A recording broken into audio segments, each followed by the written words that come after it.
Ahojte, volám sa Jakub, mám 20 rokov a dnes vám poviem o mojom vzťahu s Bohom.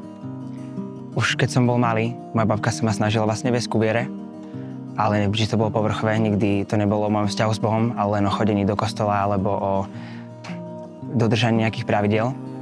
Takže som vlastne celý môj život žil v takej vlastne mojej slobode a viedol som ho vlastne ja sám. Keď som nastúpil na internát, tak tam som vpadol do rôznych závislostí, či už to bol alkohol alebo rôzne ostatné veci a takisto do skupín, kde boli ľudia, ktorí ma neviedli úplne k správnym veciam. Je to veľmi divné povedať, ale cítil som sa, ako keby som bol taká chodiaca krabica, človek bez duše. Ale jednoho dňa tam prišiel chalan, ktorý je vlastne teraz môjim najlepším kamarátom. Ten chalan sa volá Nikolas a on mi vlastne ukázal vieru.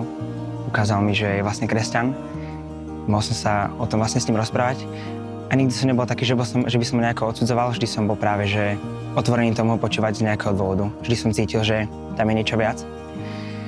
A tým, že sme boli takí dobrí kamaráti, tak ma vlastne začal brávať aj na mládeže, na rôzne tábory, aj k ním domov.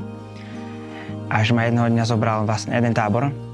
Celý ten týždeň sa rozprával na témach o Bohu a o vzťahu s ním a o tom, aké je to úžasné. A neviem, počas celého toho kempu som vlastne nemal pocit, že by to bolo nejako fajn pre mňa prijať vlastne toto rozhodnutie. Ale jeden večer, keď sme mali s kamarátmi v cháli v aute, tak som v jednom momente cítil, ako proste sa môjho srdca niečo dotklo. Cítil som brutálne taký pokoj.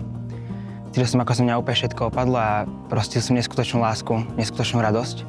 A cítil som, že mám proste Bohu odovzdať svoj život. Takže sme s chalanmi išli potom večer na jeden kopec, kde sme sa spolu modlili. A mohol som naozaj Bohu vyznať, že mu odovzdávam svoje srdce a že chcem mať jeho v mojom živote na prvom mieste. A keď som veriaci len 2 roky, môžem povedať, že len presilo, že je to vlastne stále ešte trošku čerstvé.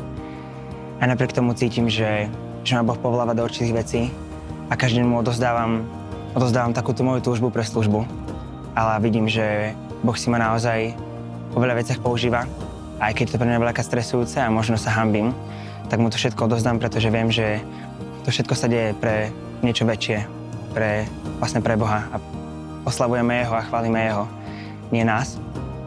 A preto sa snažím Boha nasledovať na každom kroku a snažím sa ísť vlastne za všetkým, kde ma On povoláva. Či už je to služba na nejakých táboroch, alebo na mládeži, alebo čisto len nejaký rozhovor s jedným neveriacím vie spraviť neskutočne veľa a Boh si to vie neskutočne použiť.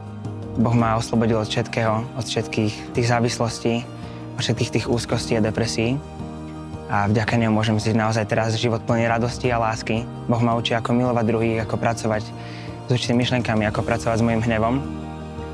A naozaj ma každý deň mení. Zmenil moje srdce a zmenil moju osobnosť. Každý deň ma mení a ukazuje mi naozaj, ako sa stať lepším človekom a za to budem vždy ďakovať.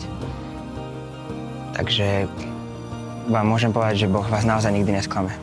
Pán Ježiš zmenil môj život.